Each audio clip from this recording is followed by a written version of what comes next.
Shalom Bapak Ibu semua.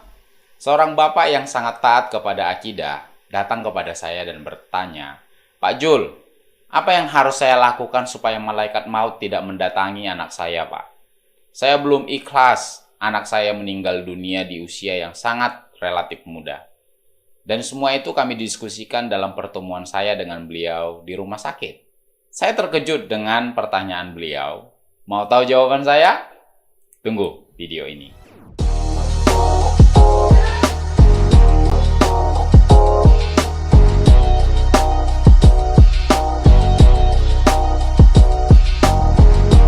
Semua itu dimulai ketika kami mengunjungi seorang sahabat yang sedang dirawat di rumah sakit, dan saya berjumpa dengan bapak ini. Pembicaraan kami melebar, dan akhirnya sampailah kepada titik di mana kami membicarakan tentang literatur. Dan bapak itu pun mempertanyakan pertanyaan yang di luar daripada yang saya prediksi.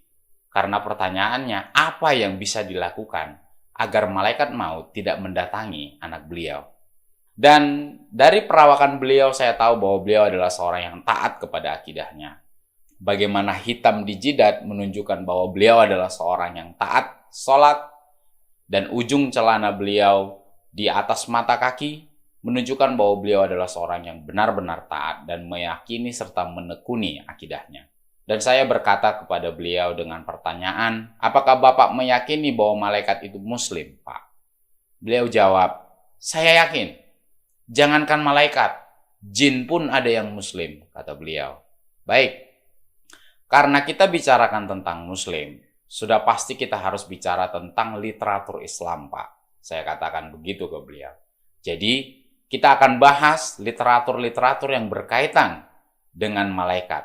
Dan kita lihat apa yang bisa kita kerjakan agar bisa menangkal malaikat itu. Dan beliau setuju. Nah, kita masuk dalam pelajaran malaikat. Dalam Islam, ada beberapa nama malaikat yang pernah dikenal.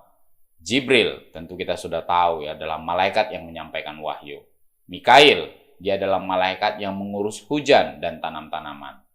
Munkar dan Nakir. Munkar dan Nakir adalah dua malaikat sejoli, yaitu malaikat yang memeriksa amal manusia di alam barzakh.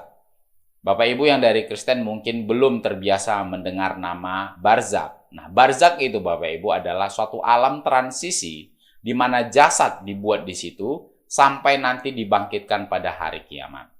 Nah, Munkar dan Nakir ini, dua sejoli ini bertanya 3 pertanyaan. Pada umumnya adalah, siapa Tuhanmu, siapa nabimu, dan apa agamamu.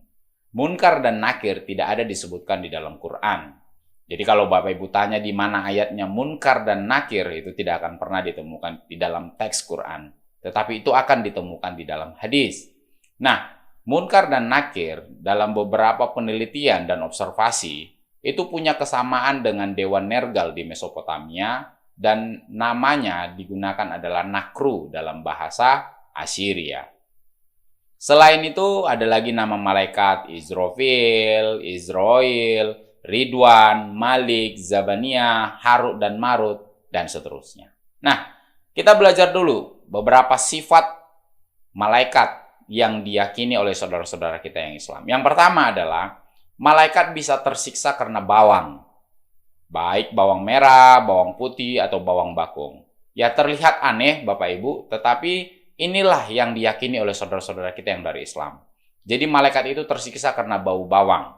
Yang kedua, malaikat terganggu dan enggan karena anjing.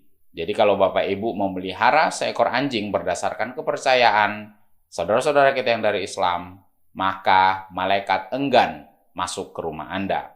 Nah, yang ketiga adalah malaikat terganggu dan enggan kalau ada patung di rumah. Yang keempat, malaikat bisa pingsan. Yang kelima, malaikat bisa dicungkil matanya. Dikisahkan ketika malaikat maut mau mendatangi Musa, maka Musa menampar malaikat itu dan matanya dicungkil. Dan yang keenam, malaikat bisa mati Bapak Ibu. Nah, ini adalah sebagian kecil dari sifat malaikat yang saya tunjukkan kepada Bapak Ibu. Nah, saya fokus kepada 3 yang pertama dulu. Yang pertama adalah malaikat bisa tersiksa karena bawang merah, bawang putih, dan bawang bakung. Yang kedua adalah malaikat terganggu dan enggan karena anjing. Dan yang ketiga adalah malaikat terganggu dan enggan karena patung. Nah, literaturnya ada di sini Bapak Ibu. Di dalam Sahih Muslim 874, dilarang makan bawang merah dan bawang bakung ketika mendekati masjid karena malaikat tersakiti. Di dalam Sahih Al-Bukhari 873, barang siapa makan sebagian dari pohon ini, maka janganlah dia mendekati masjid kami, dan janganlah dia menyakiti kami dengan bau bawang putih. Selanjutnya, di dalam Sahih Al-Bukhari 2988 dijelaskan, malaikat Jibril berjanji kepada Nabi, katanya, kami tidak akan masuk ke dalam rumah yang di dalamnya ada gambar ataupun anjing. Jadi, ada dua yang menjadi anti malaikat di rumah, yaitu gambar dan anjing. Ini juga dijelaskan di dalam Sahih Al-Bukhari 2987, malaikat tidak akan masuk ke dalam rumah yang dalamnya ada gambar. Dan di Sahih Muslim juga dijelaskan malaikat tidak mau menemani orang-orang yang di rumahnya ada anjing dan lonceng.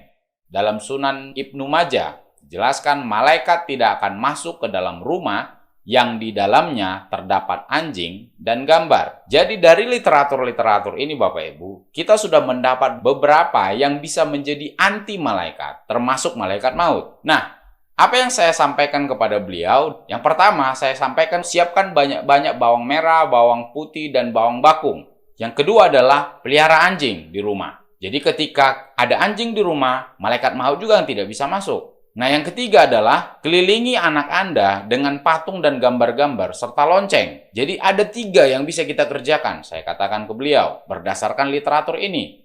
Persiapkan bawang banyak-banyak, bawang merah, bawang putih, bawang bakung, terus pelihara anjing di rumah, sebanyak yang bisa kita pelihara, terus kelilingi anak Anda dengan patung-patung dan gambar-gambar. Dan tentu saya tidak mengusulkan untuk membuat patung salib di situ karena saya menghargai akidah beliau. Ini adalah kesempatan untuk pembuktian literatur Anda dan keyakinan Anda, Pak. Saya katakan ke beliau. Karena Bapak berjenggot juga ada di dalam hadis. Ujung celana Bapak di atas mata kaki juga ada di dalam hadis. Banyak yang Bapak kerjakan ada di dalam hadis. Nah, kenapa yang ini tidak Bapak kerjakan? Nah, ini ada ajaran bagaimana malaikat tidak bisa masuk ke rumah kita.